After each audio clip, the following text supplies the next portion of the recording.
Hello students, welcome to Mehta online classes. पिछली class में जो है अपन ट्रांसलेशन जो है उसका इनिशिएशन पढ़ रहे थे। ट्रांसलेशन का इनिशिएशन जो है उसके अंदर हमने देखा था कि ट्रांसलेशन इनिशिएशन में क्या क्या चाहिए होता है। तो इनिशिएशन फैक्टर्स चाहिए होते हैं। इनिशिएशन फैक्टर्स चाहिए होते थे कौन कौन से? इनिशिएशन फैक्टर्स की अपन बात करें, इनिशिएशन फैक्टर्स कौन कौन से चाहिए थे? IF1, IF3, IF2 और IF3, ऐसे तीन जो है अपने को इनिशिएशन फैक्टर्स वहां पे चाहिए थे। ठीक है, इसके अलावा यहां पर हमें चाहिए था tRNA जो कि कैसा था? चार्ज्ड tRNA चाहिए होता है। इसके अलावा mRNA चाहिए होता है, mRNA और इसके अलावा और क्या चाहिए होता है? राइबोसोम चाहिए होता है। ये हमने देखा था। ये देखने के बाद हम देख रहे थे कि जो स्टार्ट कोडोन था उसके ऊपर हमने एक अमाइनो एसिड को ऐड करवा दिया था जो था एन-फॉर्मिल मिथ्योनिन। एन-फॉर्मिल मिथ्योनिन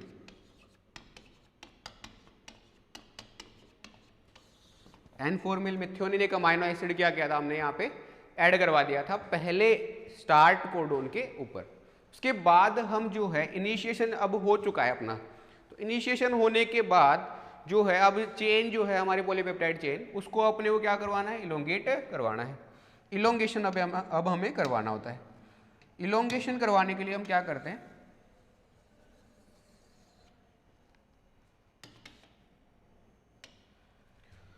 जैसे इलोंगेशन इनिशिएशन जैसे ही कंप्लीट होता है, इनिशिएशन कंप्लीट होते ही तीन फैक्टर्स यहाँ से रिमूव हो जाते हैं। कौन कौन से? IF1, IF2 और IF3, तीनों के तीनों फैक्टर्स यहाँ से रिमूव हो जाते हैं। उसके अलावा जो राइबोसोम की लार्ज सब यूनिट थी, पहले शुरुआत में जब इनिशिएशन शुरू हुआ था उस टाइम पे राइबोसोम की लार्ज सब यूनिट यहाँ पे आके बाउंड नहीं होती है, बट जैसे ही इनिशिएशन खत्म होता है उसके जस्ट पहले लार्ज सब यूनिट आके बाइंड हो जाती है और ये IF1, IF2 और IF3 रिमूव कर दिए जाते हैं। अब क्या बच गया यहाँ पर बच गया अब राइबोसोम की स्मॉल सब यूनिट एंड लार्ज सब यूनिट, दोनों बच गई है।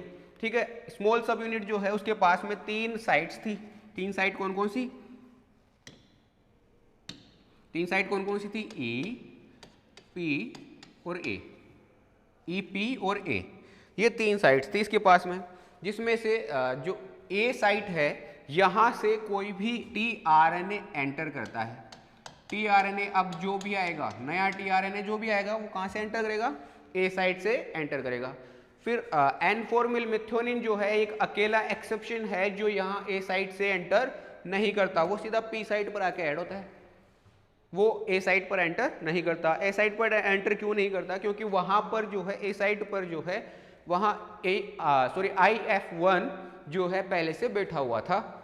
IF1 बैठे रहने के कारण वहां पर जो बाइंडिंग साइट है वो ओपन नहीं थी, उसको उसने क्लोज कर दिया था, इसलिए वहां पर एन-फॉर्मिल मिथ्योनिन tRNA जो है वो वहां पर बाइंड नहीं हो पा रहा था। और अब जो है IF1 क्योंकि यहाँ से रिमूव हो चुका है तो अब सीधा इंटरेक्शन पहले कहाँ पर होगा? इसका पहला जो इंटरेक्शन होगा वो होगा सीधा A साइट के ऊपर। A साइट पर इंटरेक्शन के बाद, A साइट पर जैसे ही इंटरेक्शन हो जाएगा उसके बाद जो है यहाँ पर आगे बढ़ने का काम होगा। A साइट पर इंटरेक्शन होगा पहले tRNA का, फिर वो P साइट के ऊपर ट्रांसफर कर दिया जाएगा, उसके बाद सारा काम होगा। अब ये प्रोसेस चलती कैसे है? सबसे पहले तो amino acyl tRNA, amino acyl tRNA, ऐसा tRNA जिसके ऊपर अमीनो एसिड ऐड है। ठीक है, अमीनो एसिड से वो चार्ज्ड है, उसकी एक्सेप्टर आर्म पे अमीनो एसिड जुड़ा हुआ है, वो अमीनो एसाइल tRNA आता है। tRNA आने के बाद वो सीधा आकर के A साइट पे इंटरेक्शन करता है, क्योंकि जब इलोंगेशन शुरू होने वाला होता है ना उस टाइम पे वो कंडीशन क्या होती है? उस टाइम पे कंडीशन ऐसे होती है कि P साइट के ऊपर तो होता है अपना स्टार्ट कोडोन AUG, ये तो होता है अपना P साइट के ऊपर, और जो A साइट ना इसके ऊपर होता है नेक्स्ट कोडोन। नेक्स्ट कोडोन जैसे अपन मान लेते हैं कौन सा है? A साइट, इसके ऊपर अपना GUG, नहीं GUG नहीं लेंगे, CGA, ठीक है, ऐसे ले लेते हैं, CGA ले लेते हैं, ठीक है। तो ये जो है अगला कोडोन अपना कहाँ पर है, ए साइट के ऊपर है। अब ये जो स्टार्ट कोडोन है इसके ऊपर तो पहले से ही कौन सा वाला टीआरएनए बैठा हुआ है, वो पहले वाला tRNA amino sorry N-formyl methionine tRNA यहाँ पर बैठा हुआ है, कहाँ पर, AUG साइट पर। अब कौन सी वाली साइट फ्री है, CGA, अगली वाली फ्री है। तो पहले आके यहाँ पर वो टीआरएनए बाइंड होता है, टीआरएनए के बाइंडिंग के बाद यहाँ पर इंटरेक्शन के बाद वो ये वाली जो चेन है यहाँ पर जो N-फॉर्मिल मिथ्योनिन है, इस N-फॉर्मिल मिथ्योनिन को ट्रांसफर कर दिया जाता है, ए साइट के ऊपर जो टीआरएनए है उसके ऊपर ट्रांसफर कर दिया जाता है, और फिर ये वाला जो टीआरएनए है इसको एग्जिट साइट से बाहर निकाल दिया जाता है। अब ये वाला जो टीआरएनए जो यहाँ पर ए साइट पर आके बाइंड हुआ था ये ट्रांसफर कर दिया जाएगा इस पेप्टाइडल ट्रांसफरेज एक्टिविटी से ही। जब इसको यहाँ पर अमाइनो एसिड को N-फॉर्मिल मिथ्योनिन को जब अगले वाले पे ट्रांसफर किया जाता है ना, उसी टाइम पे टीआरएनए को यहाँ पर ट्रांसफर कर दिया जाता है ए से पी के ऊपर, और पी वाले को ट्रांसफर कर दिया जाता है ई साइट के ऊपर। ई साइट से वो क्या हो जाता है, एग्जिट बाहर की तरफ निकाल दिया जाता है। अब इस स्टेप को अपन एक एक करके देखना चाहें, जैसे इलोंगेशन को अपन समझने की कोशिश करें तो इलोंगेशन के लिए, जैसे इलोंगेशन होता क्या है, ये एक next stage in protein synthesis है, next stage in protein synthesis है, इन विच इसके अंदर क्या होगा, amino acids are joined to create polypeptide chain. Amino acid को ज्वाइन किया जाएगा, अमाइनो एसिड को जोड़ा जाएगा, क्योंकि इनिशिएशन हमने करवा दिया है, पहला अमाइनो एसिड हमने जोड़ दिया है। अब वो पहला अमाइनो एसिड जो है उसके बाद अपन को क्या करना है, आगे अमाइनो एसिड्स की एक पूरी की पूरी चेन बनानी है हमें, उनके बीच में पेप्टाइड बॉन्ड बनवा करके, ठीक है। तो एक पॉलीपेप्टाइड चेन क्रिएट करने के लिए अमाइनो एसिड्स क्या हो जाएंगे, यहाँ पे ज्वाइन होते जाएंगे। इलोंगेशन को रिक्वायरमेंट होती है तीन, क्या क्या रिक्वायरमेंट है, कौन कौन सी चीज़ों की रिक्वायरमेंट है इलोंगेशन के लिए। एक तो 70S कॉम्प्लेक्स, 70S कॉम्प्लेक्स जो राइबोसोम का 70S कॉम्प्लेक्स है वो चाहिए होता है अगर हम प्रोकैरियोट की बात कर रहे हैं तो। अगर वहीं हम यूकैरियोट्स की बात कर रहे हैं ना तो वहाँ पर 70S नहीं, वहाँ पर 80S राइबोसोम वहाँ पर चाहिए होता है। तो पहला तो क्या हो गया 70S कॉम्प्लेक्स ऑफ राइबोसोम। उसके बाद दूसरा हमें क्या चाहिए, aminoacyl tRNAs charged with their amino acids. जो टीआरएनए हम ले रहे हैं उसके ऊपर जो एंटीकोडोन है उसके हिसाब से उसके ऊपर क्या जुड़ा हुआ है, अमाइनो एसिड जुड़ा हुआ है। उस अमाइनो एसिड के हिसाब से वो जो है टीआरएनए यहाँ पर हमें चाहिए होता है। उसके ऊपर कौन सा एंटीकोडोन है, कौन से वाले अमाइनो एसिड उसके साथ जुड़े हुए हैं, उस हिसाब से हमें उसको चाहिए होता है, ठीक है। तो दूसरा हमें क्या चाहिए, अमीनो एसाइल टीआरएनए। उसके बाद बहुत सारे इलोंगेशन फैक्टर्स चाहिए होते हैं। इलोंगेशन फैक्टर्स जैसे इलोंगेशन फैक्टर 2, इलोंगेशन फैक्टर कौन कौन से चाहिए होते हैं, जैसे अपन नाम देखने की कोशिश करें। पहला हमें चाहिए होता है इलोंगेशन फैक्टर 2, दूसरा हमें चाहिए होता है इलोंगेशन फैक्टर टस, और थर्ड अपने को चाहिए होता है इलोंगेशन फैक्टर जी। ऐसे 3 इलोंगेशन फैक्टर हमें चाहिए होते हैं अगर प्रोकैरियोट की अपन बात कर रहे हैं तो, ठीक है। प्रोकैरियोट्स में हमें क्या चाहिए होते हैं, 3 टाइप के इलोंगेशन फैक्टर चाहिए होते हैं, जैसे 2 टस और जी, ठीक है। ये 2 जो है ये जुड़ा रहता है किसके साथ, जीटीपी के साथ। तो अब हमें क्या चाहिए एक और, अगर फोर्थ मॉलिक्यूल की अपन बात करें तो वो क्या चाहिए हमें, जीटीपी, ठीक है। इलोंगेशन फैक्टर्स में क्या क्या चाहिए होंगे हमें इलोंगेशन के लिए, एक तो 70S कॉम्प्लेक्स, राइबोसोम का 70S कॉम्प्लेक्स चाहिए, ठीक है, जो मिलके बना हुआ है 30S और 50S से, ठीक है। इसके बाद टीआरएनएस चाहिए जो कि चार्ज्ड है, जो जुड़े हुए हैं किसके साथ, अमाइनो एसिड के साथ, अमीनो एसाइल टीआरएनए अपन इसको बोल देते हैं, ठीक है। उसके बाद अपने को चाहिए क्या, बहुत सारे इलोंगेशन फैक्टर्स, और उसके बाद चाहिए हमें जीटीपी। ऐसे 4 चीज़ें जो है हमें चाहिए होती है। उसके बाद अपन बात करें एक राइबोसोम की, अपन अगर बात करें ना तो राइबोसोम के पास में क्या क्या चीज़ें हैं। राइबोसोम की अपन बात करना चाहें तो एक ribosome has 3 sites that can be occupied by tRNAs. जो राइबोसोम होता है उसके पास में 3 साइट्स होती हैं। 3 साइट्स कौन कौन सी? EPA, ये हमने पहले ही देख लिया। ये 3 साइट्स होती है जो ऑक्यूपाई करी जाती है किसके द्वारा? tRNAs के द्वारा ऑक्यूपाई करी जाती है। अब सबसे पहले अपन एक एक साइट की बात करें तो पहली साइट तो कौन सी है हमारी पहली साइट हो गई अपनी अमीनो एसाइल और A साइट। वो साइट जिसके ऊपर अमीनो एसाइल tRNA आके पहले रिकॉग्नाइज करा जाता है, उस साइट को अपन क्या बोल देंगे? अमीनो एसाइल और A site. Amino acyl site और A साइट, ठीक है। तो सबसे पहली तो हो गई अपनी अमीनो एसाइल साइट। दूसरी अपन बात करें, दूसरी साइट क्या है? तो दूसरी को अपन बोलते हैं पेप्टिडाइल साइट या P साइट, P साइट या पेप्टिडाइल साइट, ठीक है। उसके बाद थर्ड जो है वो आती है अपनी एग्जिट साइट और E साइट, एग्जिट साइट और E साइट, ठीक है। ऐसे 3 साइट्स हमें यहाँ पर हमारे पास में देखने को मिलती है। कहाँ पर? राइबोसोम के ऊपर। The initiator tRNA immediately occupies the P site. जो इनिशिएटर tRNA है वो ऑक्यूपाई करके रखता है कौन सी वाली? P साइट को। But all other tRNAs first enter the A site. जैसे इनिशिएटर tRNA की अपन ने पहले ही बात कर ली है कि जो N-formyl मेथियोनिन tRNA है वो आकर के सीधा कहाँ पर बाइंड होता है? P साइट के ऊपर बाइंड होता है। क्यों बाइंड होता है? क्योंकि वहां पर A साइट जो है उसके ऊपर कौन बाइंड था? IF1। वो IF1 इसको बाइंड करके रखता है, जिसके कारण ये जो tRNA है वो A साइट पर इंटरेक्शन ना करके सीधा इंटरेक्शन करता है किसके साथ? P साइट के साथ, ठीक है। बट यहाँ पर क्या हो रहा है? अदर जो जितने भी tRNA आ रहे हैं ना वो सारे के सारे tRNA पहले इंटरेक्शन करते हैं A साइट के साथ, उसके बाद वो P साइट के ऊपर ट्रांसफर करे जाते हैं। पहले क्या करेंगे?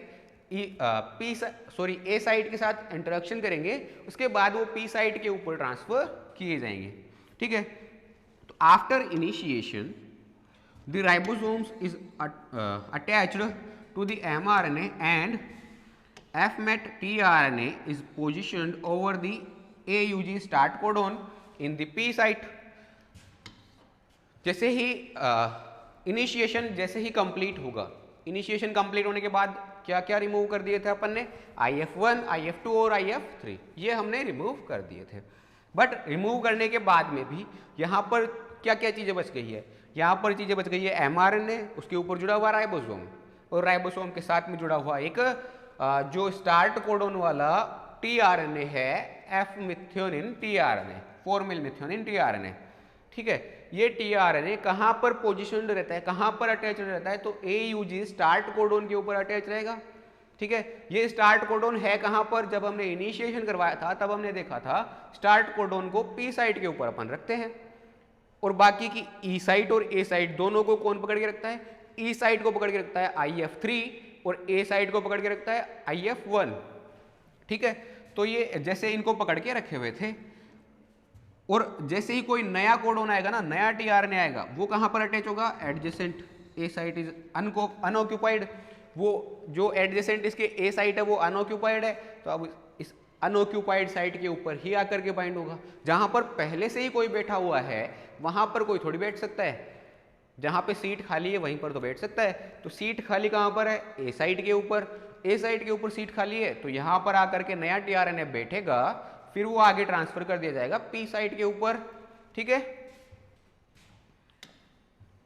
उसके बाद इलोंगेशन जो है यहाँ पर 3 स्टेप्स में कंप्लीट होता है। 3 स्टेप्स कौन कौन से? 3 स्टेप्स कौन कौन से? सबसे पहला तो है charged tRNA bind to the A site. सबसे पहले क्या होगा? एक चार्ज tRNA या फिर इसको अपन क्या बोल रहे हैं? अमीनो एसाइल tRNA, ये आएगा और A साइट के ऊपर बाइंड होगा, A साइट के ऊपर बाइंड होगा, ठीक है। This binding takes place when elongation factor 2, elongation factor TU, ठीक है, join with GTP, joins with GTP। जब इलोंगेशन फैक्टर TU GTP के साथ बाइंडेड रहेगा, GTP के साथ बाइंडेड है, तो ये वाली जो कंडीशन है यहाँ पर देखने को हमें मिलती है। कौन सी वाली कंडीशन? कि एक चार्ज्ड tRNA आएगा और A साइट के ऊपर बाइंड होगा। यहाँ पर ये वाली बाइंडिंग कब होगी? जब इलोंगेशन फैक्टर 2 GTP के साथ में आएगा, GTP के साथ में आएगा, ठीक है। उसके बाद and then with a charged tRNA to form a 3-part complex. This complex enter the A site of the ribosome. 3 part का कॉम्प्लेक्स बनाता है. 3 पार्ट का कॉम्प्लेक्स. 3 पार्ट कौन कौन से हो गए? सबसे पहला तो क्या हो गया? टीआरएनए खुद, अमीनो एसाइल टीआरएनए, उसके साथ में जुड़ा हुआ 2GTP और एक एमआरएनए. ठीक है, इन तीनों का मिला जुला एक 3 पार्ट कॉम्प्लेक्स बन गया है. ये कॉम्प्लेक्स बनने के बाद ये एंटर कहाँ कर रहा है? ए साइट के ऊपर, राइबोसोम की के ऊपर. ठीक है, और उसके बाद सेकंड में क्या हो रहा है? The formation of peptide bond between the amino acid that are attached to tRNAs in the P and A site. जो P और A साइट के ऊपर जो अमाइनो एसिड्स हैं, उन अमाइनो एसिड्स के बीच में क्या करवाना है हमें? अब पेप्टाइड बॉन्ड का फॉर्मेशन करवाना होता है. अब इस पेप्टाइड बॉन्ड के फॉर्मेशन के लिए जो है यहाँ पर सबसे पहले तो हम क्या करेंगे?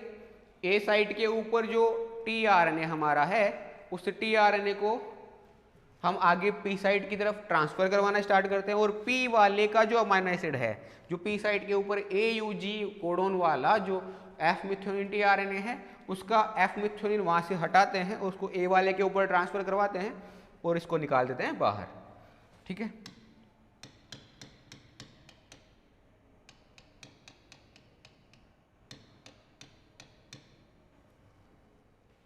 इसको यहाँ से क्या कर देते हैं? बाहर निकाल देते हैं.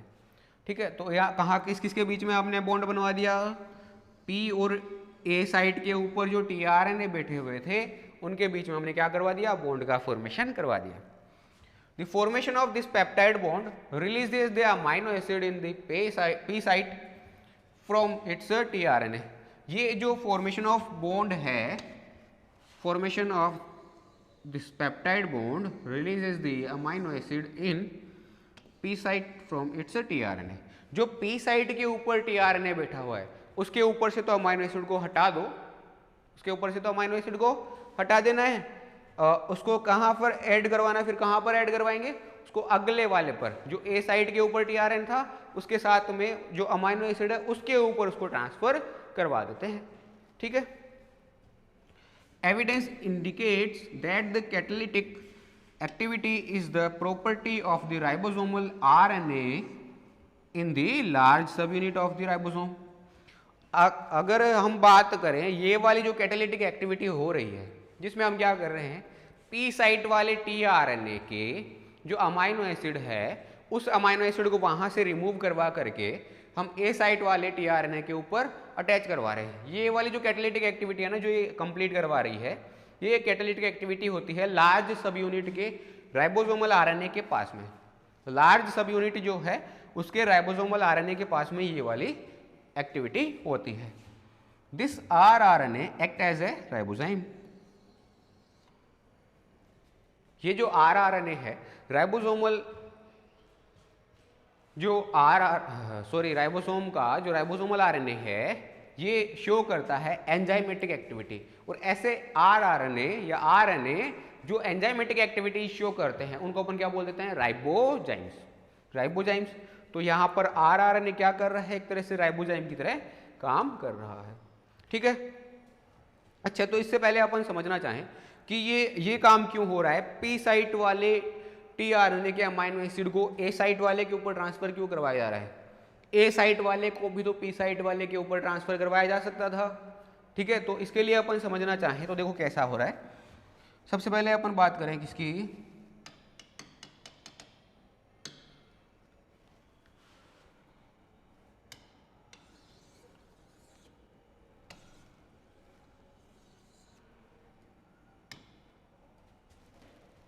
ऐसा ही क्यों हुआ कि जो ये अपना P साइट वाला जो अमाइनो एसिड है उसी को अपन ने ट्रांसफर करवाया किसके ऊपर?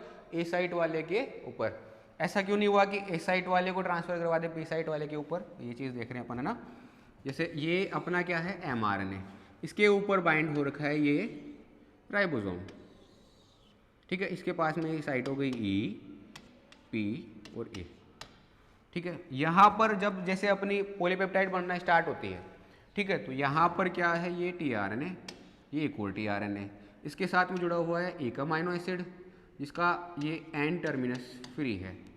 एन टर्मिनस फ्री है, ठीक है। और दूसरे वाले का सी टर्मिनस जुड़ा हुआ है इसके साथ में, और इसका भी क्या फ्री है, एन टर्मिनस फ्री है।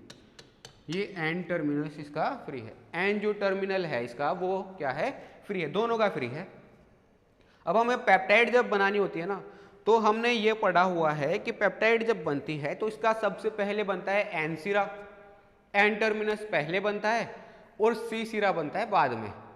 अब अगर हम इसको इसके ऊपर ट्रांसफर करवाते हैं तो क्या होगा, एन सिरा ओपन रहेगा एंड इसका एन सिरा ढक दिया जाएगा, इसका सी सिरा इधर की साइड निकल जाएगा। बट अगर हम इसको इसके ऊपर ट्रांसफर करवाते हैं तो पहला अमाइनो एसिड तो नीचे दब गया, पहला अमाइनो एसिड तो नीचे दब गया, एन टर्मिनस जो पहले बनना चाहिए था वो चला गया लास्ट में, पहले कौन आ गया, अगले वाले अमाइनो एसिड का एन टर्मिनस।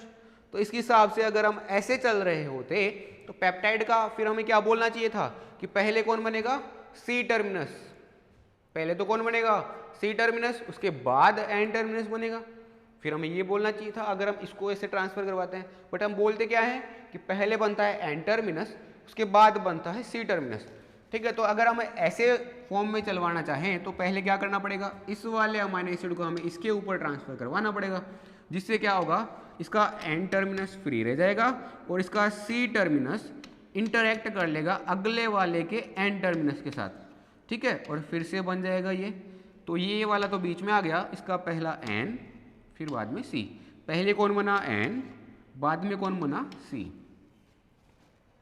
इसलिए अपन क्या बोलते हैं कि P वाला जो tRNA है इसका अमाइनो एसिड किसके ऊपर ट्रांसफर करवा दिया जाता है, इसका अमाइनो एसिड ट्रांसफर करवा दिया जाता है ए साइट के ऊपर, ठीक है।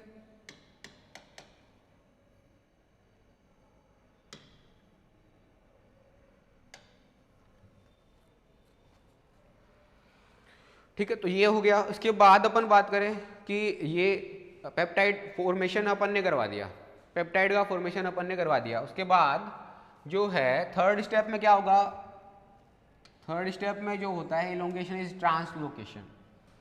थर्ड स्टेप में क्या होगा, ट्रांसलोकेशन। ट्रांसलोकेशन में क्या होता है, the movement of ribosome down the mRNA in the direction 5 to 3' direction में इसका क्या कर देंगे, हम मूवमेंट करवा देंगे 5' to 3' डायरेक्शन में। क्या होगा, mRNA मूव करेगा, ठीक है। अब इसका मूवमेंट होगा तो जो ए साइट के ऊपर tRNA है वो कहाँ खिसका दिया जाएगा, पी साइट के ऊपर, और जो पी साइट के ऊपर है वो खिसका दिया जाएगा ई साइट के ऊपर, ठीक है। This step position the ribosome over, ये वाली जो स्टेप है ये क्या करेगी, राइबोसोम की पोजीशन को चेंज कर देगी। पहले स्टार्ट कोडोन कहाँ पर था, पी साइट के ऊपर, अब स्टार्ट कोडोन कहाँ चला जाएगा, ई साइट के ऊपर, ठीक है। ऐसे जो है इसका ट्रांसलोकेशन होता है। अगर इसको हम डायग्राम में समझना चाहें तो देखो डायग्राम में कैसे चल रहा है। सबसे पहले देखो क्या हुआ, N4 मिल मिथ्योनिन यहाँ जुड़ा हुआ है, कहाँ जुड़ा हुआ है, AUG के ऊपर,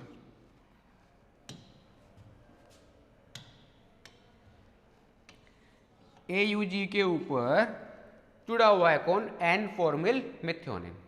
N4 मिल मिथ्योनिन जहां पर जुड़ा हुआ है इसको अपन क्या बोल रहे हैं, पी साइट। उसके आगे वाली क्या है, ए साइट, और इसके इधर की साइड है ई साइट, ठीक है। अब देखना क्या होगा आगे जब हम चलते हैं स्टेप फर्स्ट में। स्टेप फर्स्ट में क्या होता है, स्टेप फर्स्ट में ये AUG जो है इसके ऊपर जो F4 मिल मिथ्योनिन है, ठीक है, N4 मिल मिथ्योनिन जो है ये N4 मिल मिथ्योनिन आगे वाले अमाइनो एसिड यहाँ पर आके अटैच होगा।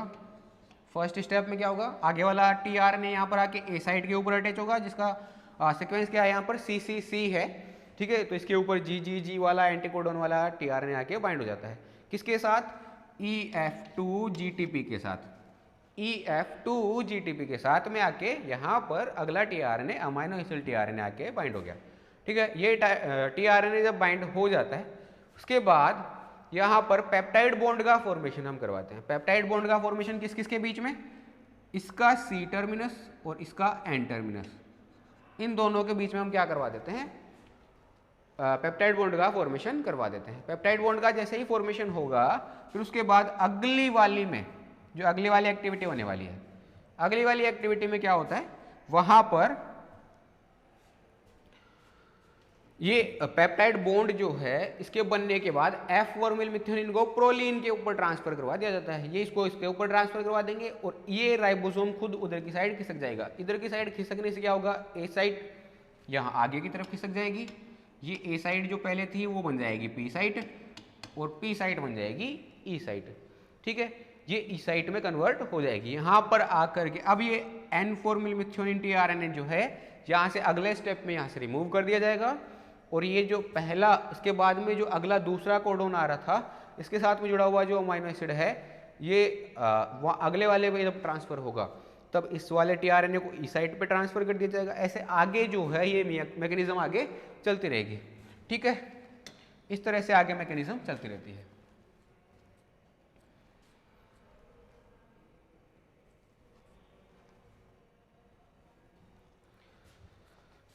अगर अब हम बात करें नेक्स्ट कोडोन की, नेक्स्ट कोडोन क्या रिक्वायर होता है नेक्स्ट कोडोन के लिए, तो नेक्स्ट कोडोन रिक्वायर्स, क्या रिक्वायरमेंट होती है नेक्स्ट कोडोन की? नेक्स्ट कोडोन की रिक्वायरमेंट होती है जैसे elongation factor, elongation factor G, elongation factor G, elongation factor G चाहिए होता है किसके लिए? नेक्स्ट कोडोन के लिए। ठीक है, उसके बाद and the hydrolysis of GTP to GDP, जो जीटीपी जुड़ा हुआ था 2 के साथ उसका क्या कर दिया जाएगा? हाइड्रोलाइसिस कर दिया जाएगा।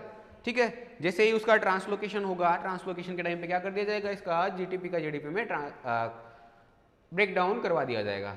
ठीक है, और इस जीटीपी के साथ जैसे ही जीडीपी बनता है, जीटीपी की जगह क्या बनेगा अब? जीडीपी। जैसे ही जीडीपी बनता है इलोंगेशन फैक्टर 2, इलोंगेशन फैक्टर 2 जो है यहां से रिमूव हो जाता है। इलोंगेशन फैक्टर 2 यहां से रिमूव हो जाता है। कहां से? जो ये जहां पे बाइंड था, जैसे टीआरएनए अमाइनो एसिड टीआरएनए के साथ में ये बाइंड था, अब वहां से क्या कर दिया जाएगा? रिमूव कर दिया जाएगा ट्रांसलोकेशन के साथ में ही। जैसे ही ये यहां से रिमूव होगा आगे जा करके इसको मिलता है टस। ये किसके साथ जुड़ा हुआ है? जीडीपी के साथ। हमें क्या करवाना है? इसका वापस से रीजनरेशन करवाना है, वापस से इसको रिसाइकलिंग करवानी है। और रिसाइकलिंग के लिए चाहिए होता है हमें क्या?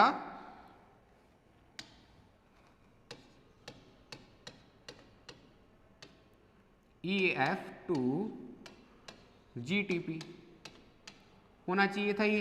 तो EF2 को GTP में कन्वर्ट करवाने के लिए यहां पर जो फैक्टर आता है वो कौन है? EF टस, इलोंगेशन फैक्टर, इलोंगेशन फैक्टर टस। ठीक है, ये आता है इलोंगेशन फैक्टर टस जो है वो आएगा और इसको जीडीपी जो है उसको जीटीपी में कन्वर्ट करवाएगा। इसके कन्वर्जन के लिए क्या होता है ये समझते हैं अपन।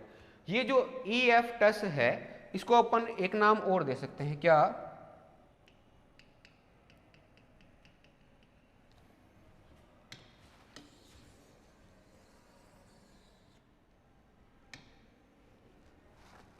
इसको एक नाम और दे सकते हैं, क्या? GEF, GEF। ये जो अपना इलोंगेशन फैक्टर टस है इसकी एक्टिविटी कैसी होती है? ऐसे टाइप की होती है। अब ये GEF है क्या? GEF क्या है? यहां पर GEF है गुआनिन न्यूक्लियोटाइड एक्सचेंज फैक्टर।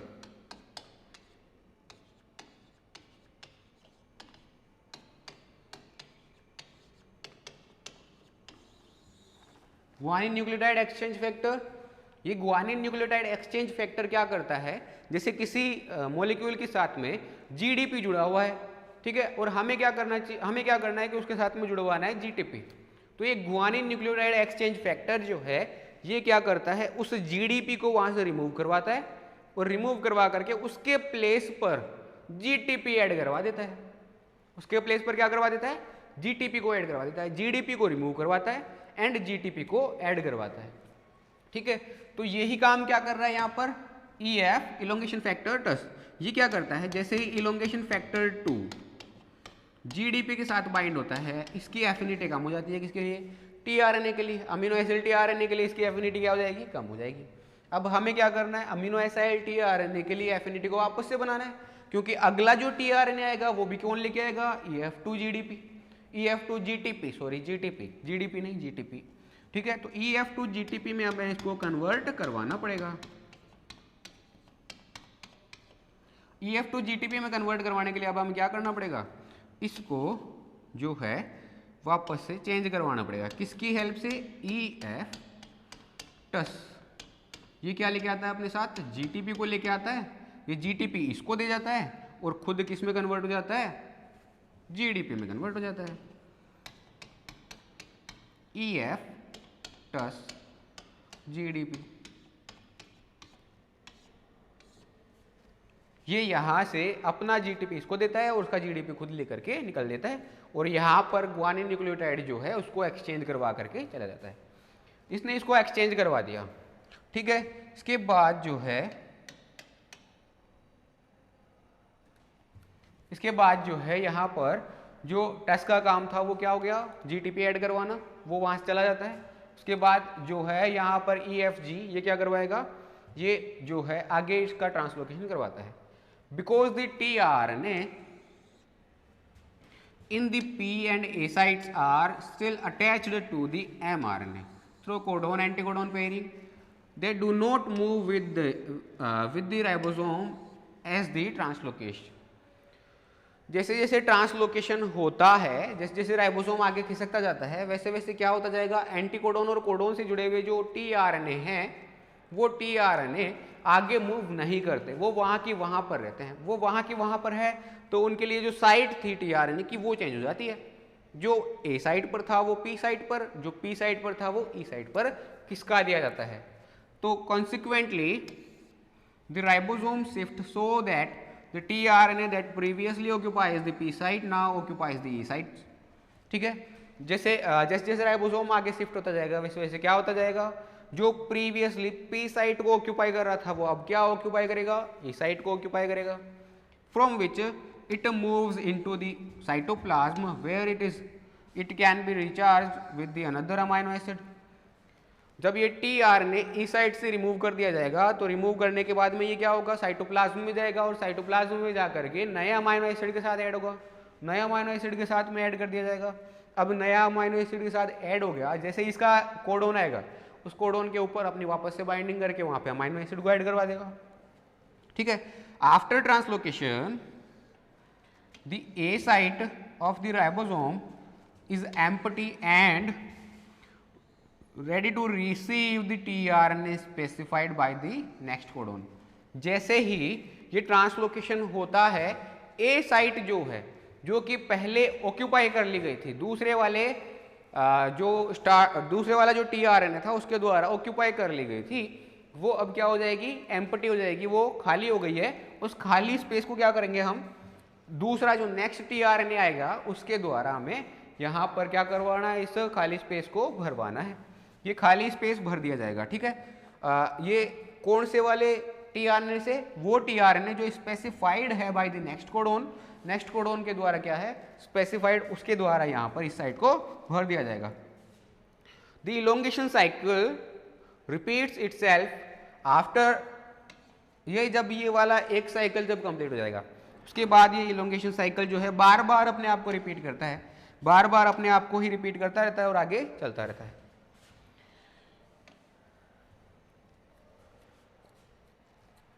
तो ये तो हो गया अपना क्या, इलोंगेशन। इलोंगेशन के अपन दोबारा से रिवीजन करें, इलोंगेशन को एक बार वापस से रिवाइज करें। तो सबसे पहला तो क्या हो रहा था, एक बार पूरे को वापस से रिवाइज कर लेते हैं।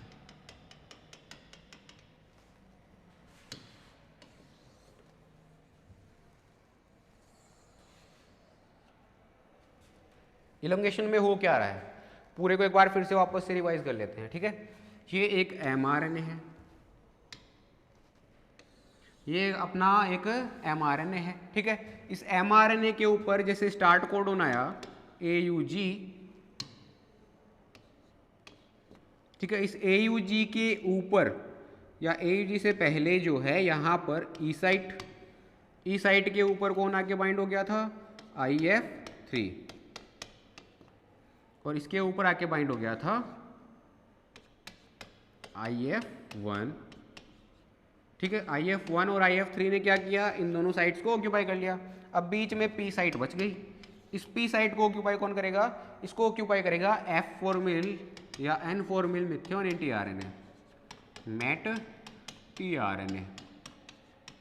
ये N फॉर्मिल मिथ्योनिन tRNA आएगा और ये आकर के किसको ऑक्यूपाई कर लेगा, इस साइट को ऑक्यूपाई कर लेगा, ठीक है। इस साइट को ऑक्यूपाई करने के बाद जब ये तो हो गया अपना कौन सा वाला, इनिशिएशन। इनिशिएशन में जब इनिशिएशन हो जाता है उसके बाद elongation factor third, elongation factor first and elongation factor second, ये सब के सब क्या हो जाते हैं, रिमूव कर दिए जाते हैं।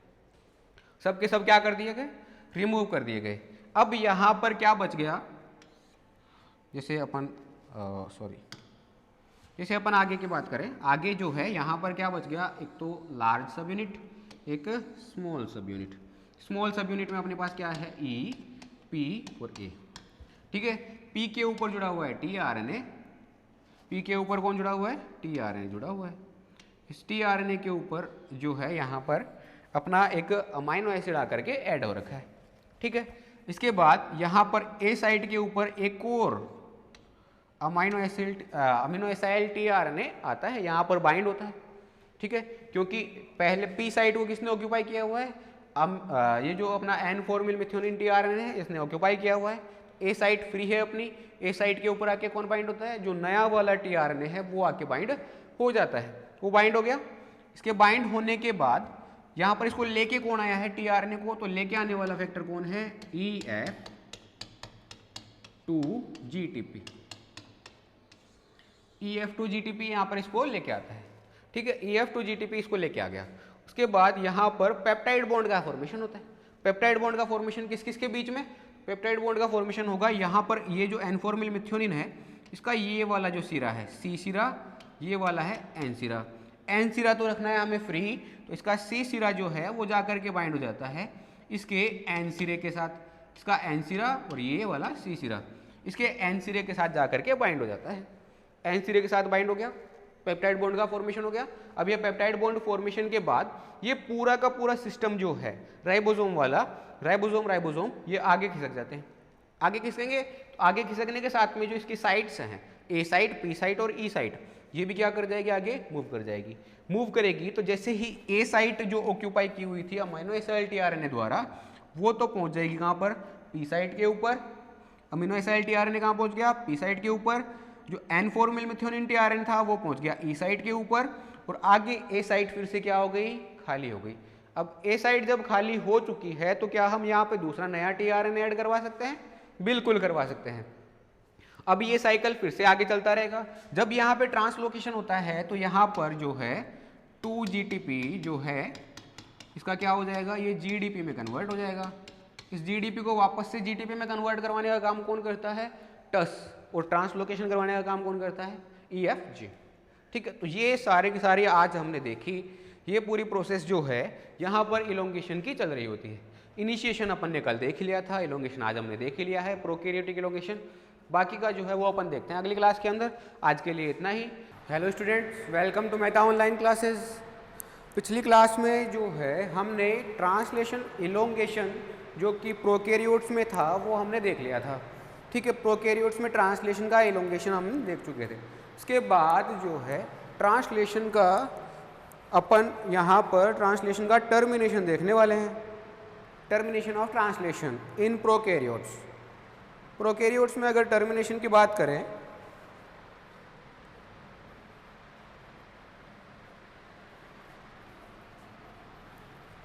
प्रोकैरियोट्स में अगर टर्मिनेशन की अपन बात करें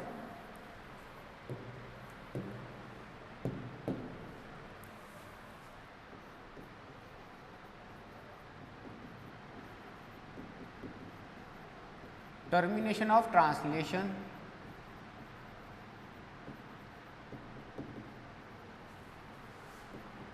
इन प्रोकैरियोट्स।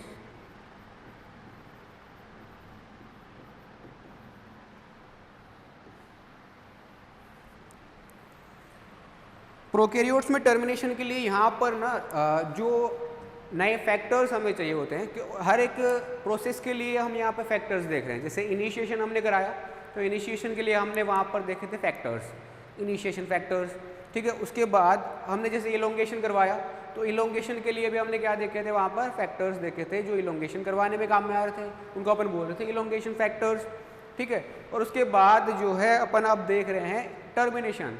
तो टर्मिनेशन के लिए जो है जैसे कि हम अमीनो एसिड के साथ में क्या बना रहे थे, पेप्टाइड चेन बना रहे थे, पॉलीपेप्टाइड चेन बना रहे थे।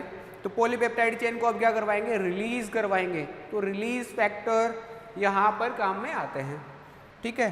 तो वैसे यहाँ पर अगर हम बात करें रिलीज कहाँ पर होती है, टर्मिनेशन होता कहाँ पर है, तो टर्मिनेशन के लिए यहाँ पर स्टॉप कोडॉन का होना जरूरी है।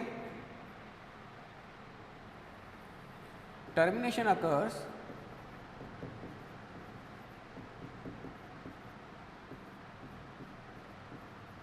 occurs when the stop codon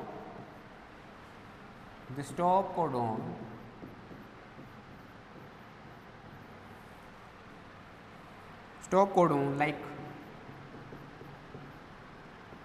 UAG, UGA and UAA, ऐसे तीन अपने पास क्या थे, स्टॉप कोडॉन थे। इन तीनों में से कोई भी एक stop codon occurs when the stop codon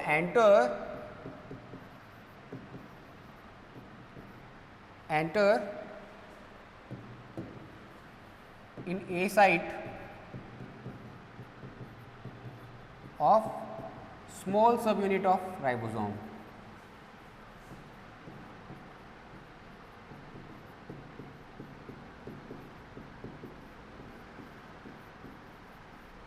ribosome की जो स्मॉल सब यूनिट है उसके पास में तीन साइट थी, ये हमने पहले देखा हुआ है। कौन कौन सी, ई, पी और ए। तो कोई भी राइबोसोम के अंदर जो एमआरएनए का कोडोन एंटर करेगा वो सबसे पहले कहाँ पर एंटर करता है, ए साइट के अंदर, ए साइट के अंदर वो क्या करता है, एंटर करता है, ठीक है। तो जैसे ही ए साइट के अंदर एंटर करेगा तो अगर वो नॉर्मल कोडोन है तो वहाँ पर क्या किया जाएगा, एक अमाइनो एसिड को ऐड करवाया जाएगा। बट अगर वो स्टॉप कोडोन है तो यहाँ पर स्टॉप कोडोन आते ही इसको क्या करवाना पड़ेगा, रिलीज करवाना पड़ेगा। इस रिलीज करवाने के लिए यहाँ पर रिलीज फैक्टर्स काम में आते हैं। For the termination of translation,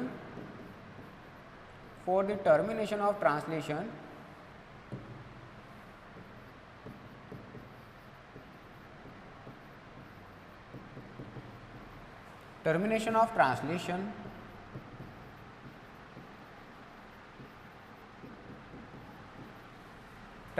translation, release factors are needed। Release factors are needed।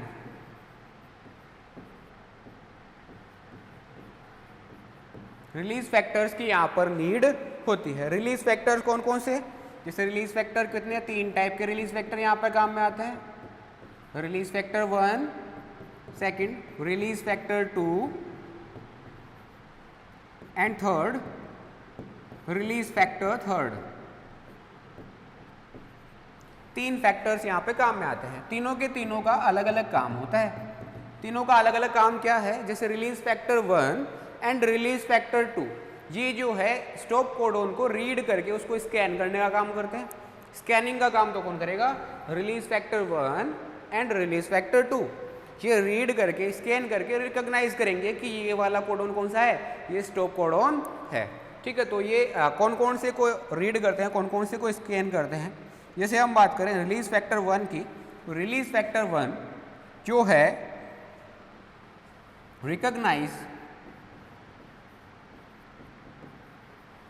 recognize the stop codon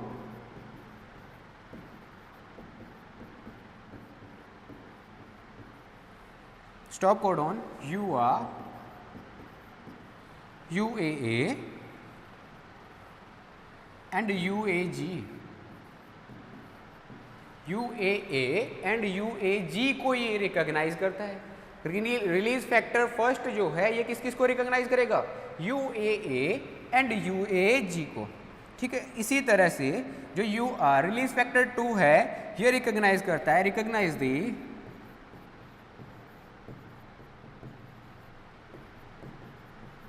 stop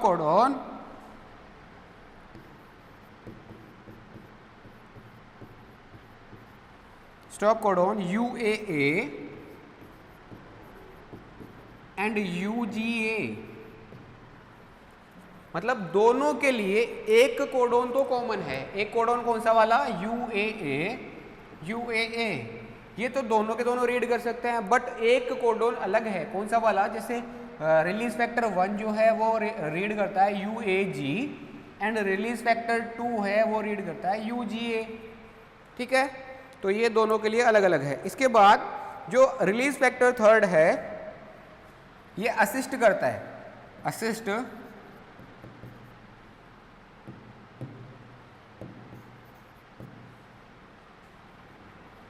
RF1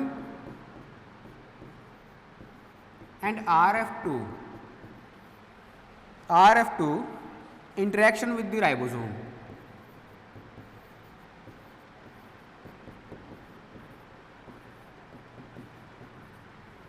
With the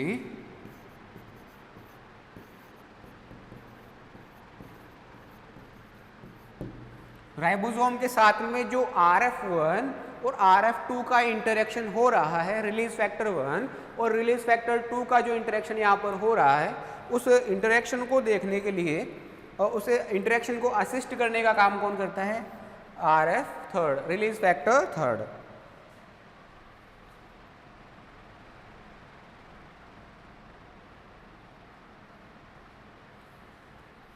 ठीक है, ये हो गया इनका रिकॉग्निशन एंड असिस्ट करने का काम। उसके बाद में क्या होता है? इसके बाद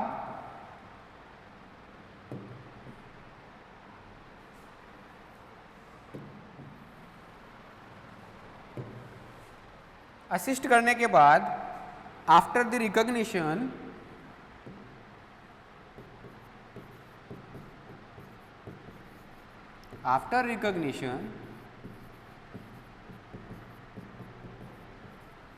after recognition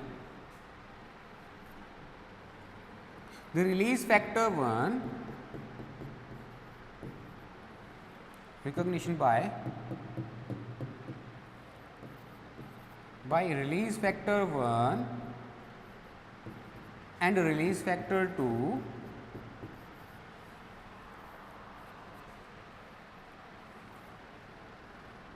these factors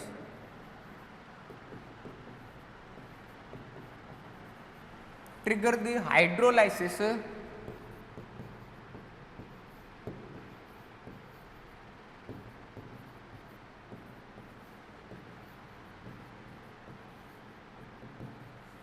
of ester bond.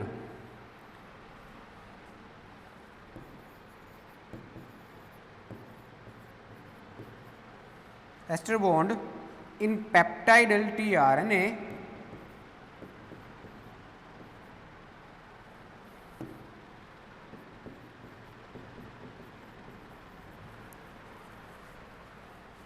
Peptidyl tRNA, जो पेप्टाइडल tRNA है उसके अंदर जो एस्टर बॉन्ड पाया जा रहा है tRNA एंड अमाइनो एसिड के बीच में, उस अमाइनो एसिड और tRNA के बीच में पाए जाने वाले बॉन्ड को यहाँ पर हाइड्रोलाइसिस करवाया जाता है, जिससे कि अमाइनो एसिड की जो पेप्टाइड चेन है, पॉलीपेप्टाइड चेन है, इसको क्या किया जाए? रिलीज करवाया जा सके।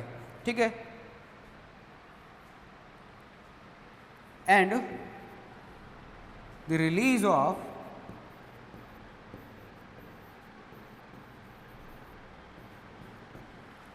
of the newly synthesized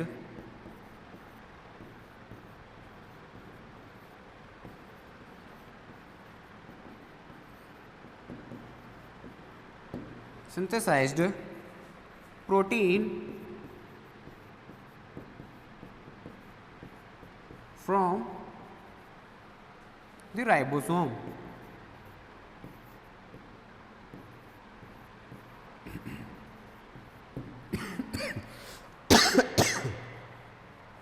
ribosome से जो न्यूली सिंथेसाइज्ड प्रोटीन है उसको क्या किया जाएगा? पेप्टाइडल जो टीआरएनए है उससे रिलीज करवा दिया जाएगा।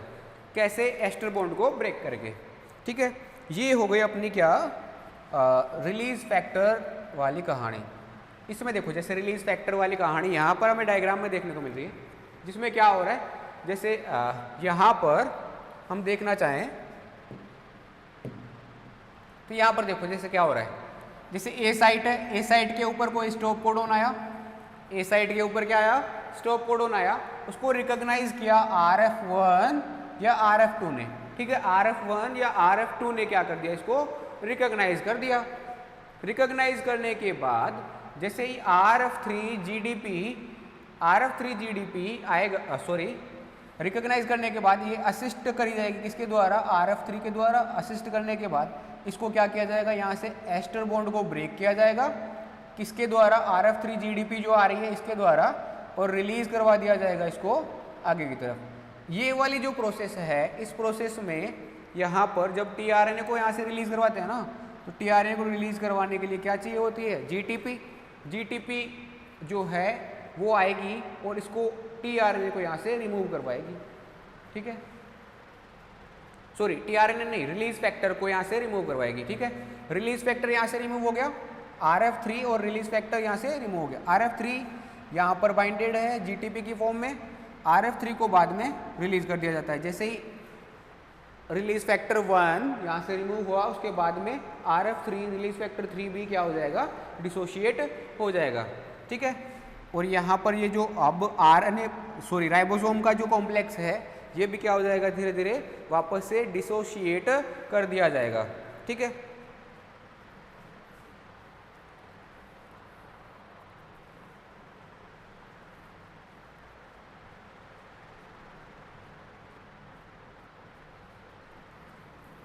अब यहाँ पर एक चीज और देखने लायक यहाँ पर मिल रही है क्या, कि जैसे यहाँ पर हम देखना चाहें, रिलीज फैक्टर 1 जो है यहाँ पर बाइंड हुआ, ठीक है, ए साइट के ऊपर, और इसने क्या किया, यहाँ से प्रोटीन को कट करवाने में हेल्प किया।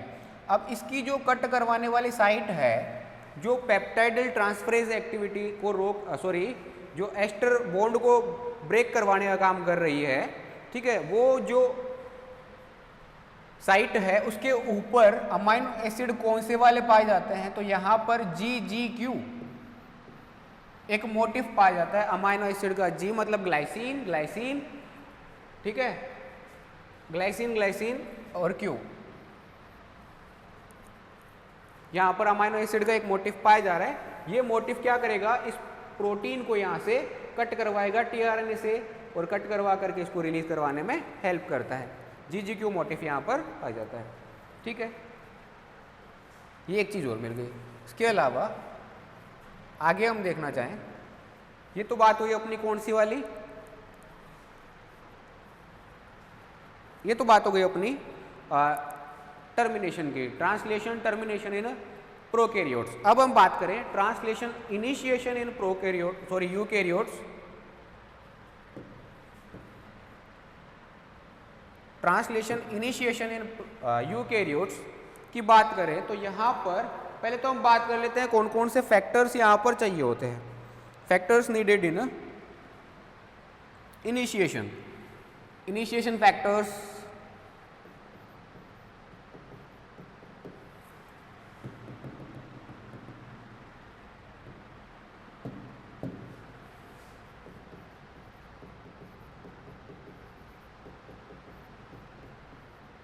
factors for translation initiation.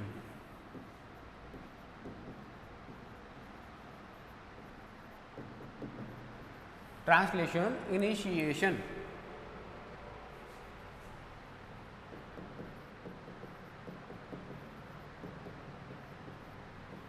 Translation initiation के लिए जो फैक्टर्स चाहिए होते हैं वो फैक्टर्स कौन कौन से हैं उनकी अपन अगर बात करें, सबसे पहला तो है EIF1 eukaryotic initiation factor first. ये क्या करता है, ये बाइंड होता है ई साइट के ऊपर, bind to E site, bind to E site of ribosome इस साइड के ऊपर बाइंड हो रहा है, इस साइड के ऊपर बाइंड हो रहा है, मतलब ये क्या कर रहा है, ये जो लार्ज सब यूनिट है और स्मॉल सब यूनिट है इनकी बाइंडिंग को प्रिवेंट करता है, इनकी बाइंडिंग को रोकने का काम करता है। जैसा कि वहां पर हम देख रहे थे इनिशिएशन फैक्टर थर्ड जो है वो कहाँ पर बाइंड हो रहा था, इस साइड के ऊपर आके बाइंड हो रहा था, और इस साइड पर बाइंड होकर के क्या कर रहा था, लार्ज सब यूनिट एंड स्मॉल सब यूनिट को बाइंड होने से रोकने का काम कर रहा था। इसके बाद अपन बात करें EIF1A, ये जो है EIF1A ये होमोलोगस होता है, homologous to initiation factor 1 of prokaryotes.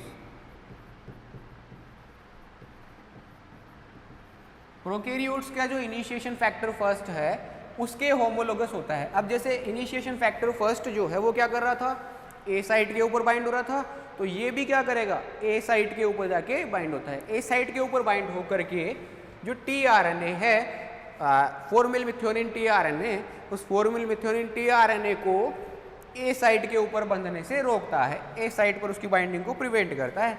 ठीक है, उसके बाद यूकैरियोटिक इनिशिएशन फैक्टर 2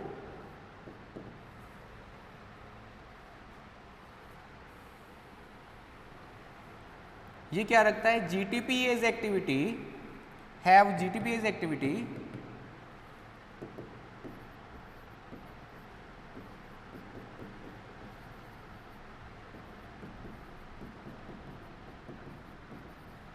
ये जीटीपीएज एक्टिविटी रखता है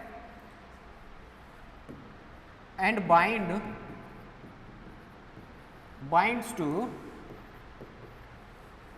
to initiator methionine tRNA.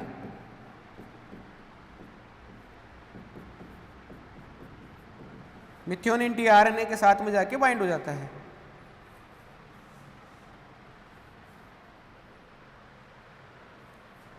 Bind हो जाता है and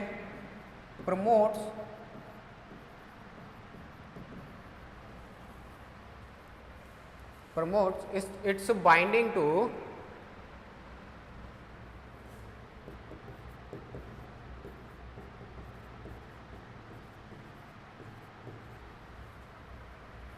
small subunit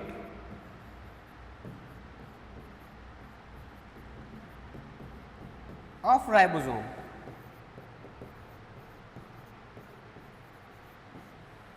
eukaryotic elongation factor eukaryotic initiation factor second जो है ये क्या करता है, जीटीपीएज एक्टिविटी रखता है, टीआरएनए के साथ बाइंड होता है और टीआरएनए के साथ बाइंड होकर के इसको असिस्ट करता है किसके लिए, राइबोसोम के स्मॉल सब यूनिट के साथ बाइंड होने के लिए। ठीक है, ये क्या हो गया अपना यूकैरियोटिक इनिशिएशन फैक्टर सेकंड। अपन बात करें यूकैरियोटिक इनिशिएशन फैक्टर 2A,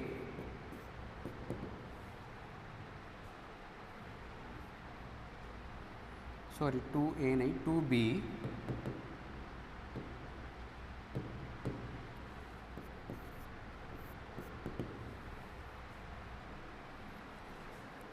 जो है ये अकेला काम नहीं करता, ये किसके साथ मिलके काम करता है, यूकैरियोटिक इनिशिएशन फैक्टर थर्ड के साथ मिलके काम करता है।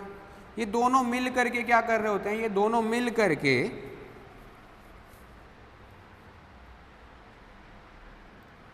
बोथ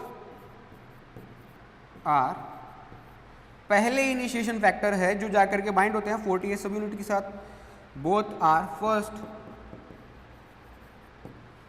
इनिशिएशन फैक्टर्स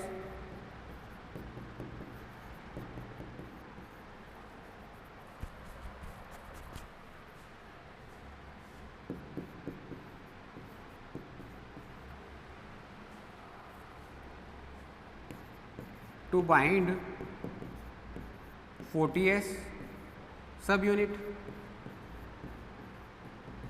ये पहले ऐसे फैक्टर्स हैं जो जाकर के सबसे पहले बाइंड होते हैं किसके साथ, यूकैरियोटिक इनिशिएशन फैक्टर जो है वो जाके बाइंड हो रहे हैं किसके साथ, यहाँ पर अपने 40S सब यूनिट के साथ में। ठीक है, उसके बाद यहाँ पर eukaryotic initiation factor 4A, B, E, G और F, ऐसे 5 फैक्टर्स यहाँ पे आते हैं। कौन कौन से? A, B, E, G, F। उनकी अपन बात करें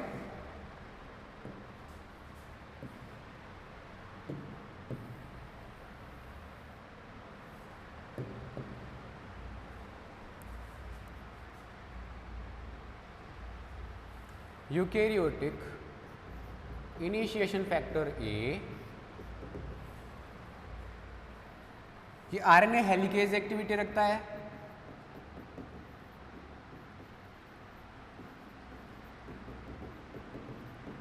आरएनए हेलिकेज एक्टिविटी रखता है, सॉरी 4A। इसके बाद eukaryotic initiation factor 4B,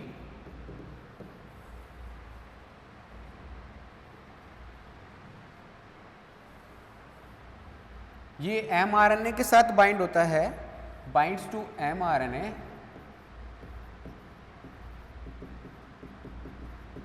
and scan the mRNA to locate AUG codon. AUG codon जो है उसको लोकेट करने के लिए यहाँ पे ये क्या करता है? स्कैन करता है mRNA को, ठीक है। उसके बाद E जो है ये क्या करेगा? ये बाइंड होगा 5 प्राइम कैप के साथ and eukaryotic initiation factor F जो कॉम्प्लेक्स है उसको, उसकी बाइंडिंग को ये क्या करेगा? एसोसिएट करेगा, ठीक है। ये बाइंड होता है, binds to 5 prime cap, 5 prime cap region के साथ बाइंड होता है and part in part of EIF 4F complex दो काम कर रहा है। एक तो 5 प्राइम कैप जो है उसके ऊपर बाइंड हो रहा है, दूसरा eukaryotic initiation factor 4F complex जो है उसके साथ में भी जाके बाइंड होता है। इसके अलावा EIF G 4G ये क्या करता है? ये बाइंड होता है, binds to EIF 4E and poly A binding protein PABP, poly A binding protein के साथ बाइंड हो जाता है।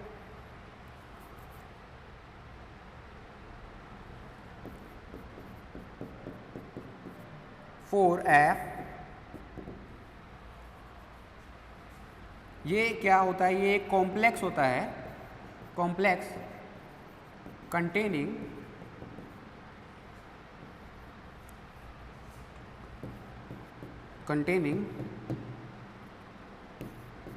EIF 4A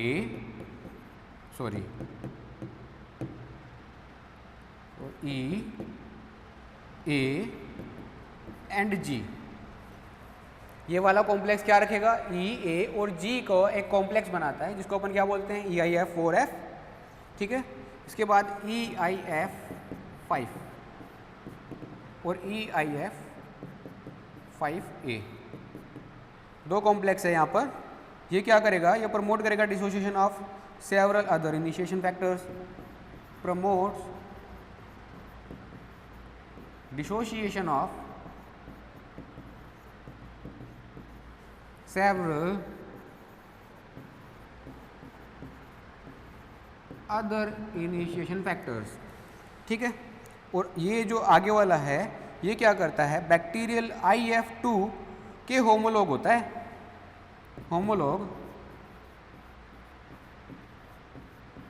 homologous to bacterial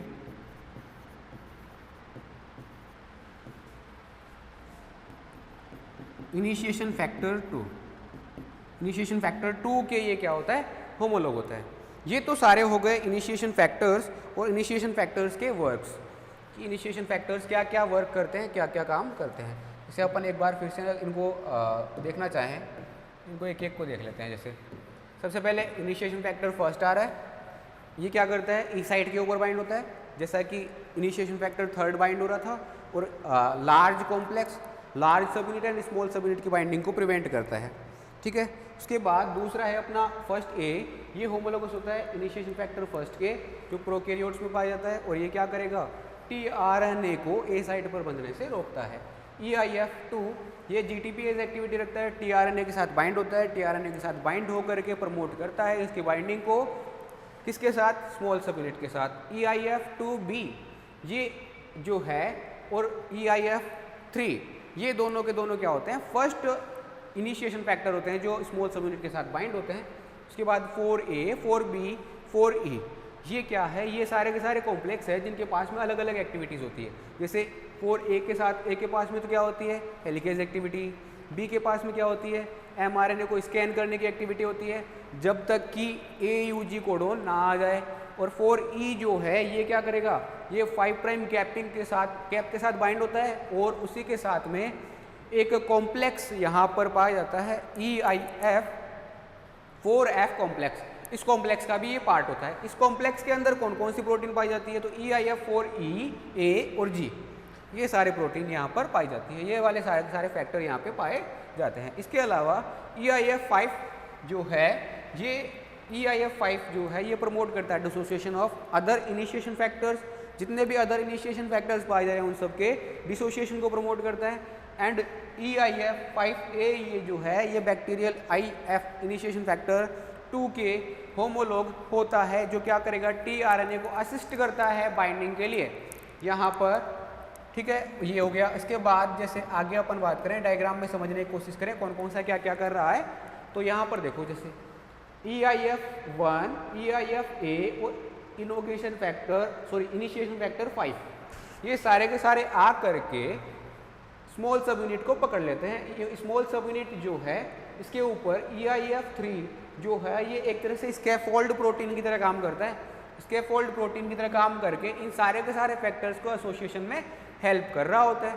ठीक है, उसके बाद इन सब की बाइंडिंग के बाद initiation factor first, initiation factor first A, initiation factor third and initiation factor 5 इन सब की बाइंडिंग के बाद इनिशिएशन फैक्टर 2 GTP के साथ बंधा हुआ जो है वो आता है, और फॉर्मिल मिथ्योनिन या मिथ्योनिन tRNA जो है इसके साथ बाइंड होकर के इसको असिस्ट करता है कि स्मॉल सब यूनिट के ऊपर आकर के बाइंड हो जाए। ठीक है, इसके ऊपर बाइंड होने के बाद यहाँ पर एक प्रोटीन का कॉम्प्लेक्स जो कि mRNA को पकड़ करके लाता है। कौन सा वाला कॉम्प्लेक्स, जैसे E जो है इनिशिएशन फैक्टर 4E ये पहले 5 प्राइम कैप रीजन को स्कैन करता है। इसकी स्कैनिंग के बाद initiation factor 4G, initiation factor 4A ये दोनों आते हैं और दोनों मिल करके इसके साथ में initiation factor F 4F complex का फॉर्मेशन कर लेते हैं। 4F कॉम्प्लेक्स जो है ये क्या करेगा, इसमें बैंड क्रिएट करवाता है। किसकी हेल्प से, इनिशिएशन फैक्टर 4B की हेल्प से। इनिशिएशन फैक्टर 4B जैसे ही आएगा इसके अंदर एक बैंड क्रिएट करवा दिया जाएगा। ये बैंड आगे चल करके इस वाले स्मॉल सब यूनिट वाले कॉम्प्लेक्स के साथ मिल करके यहाँ पर आगे इनिशिएशन में हेल्प करवा रहा होता है। ये जो है ये पूरा हो गया, किसका, असेंबली हो गई राइबोसोम के ऊपर और RNA के ऊपर जितने भी इनिशिएशन फैक्टर्स थे उन सब की। इसके बाद आगे जो है यहाँ पर स्टार्ट कोडोन आगे जुड़ चुका है। अब आगे क्या होने वाला है, इलोंगेशन होने वाला है। इलोंगेशन को ना हम अगली क्लास के अंदर देखते हैं, आज के लिए हम इतना ही छोड़ते हैं। Thank you so much.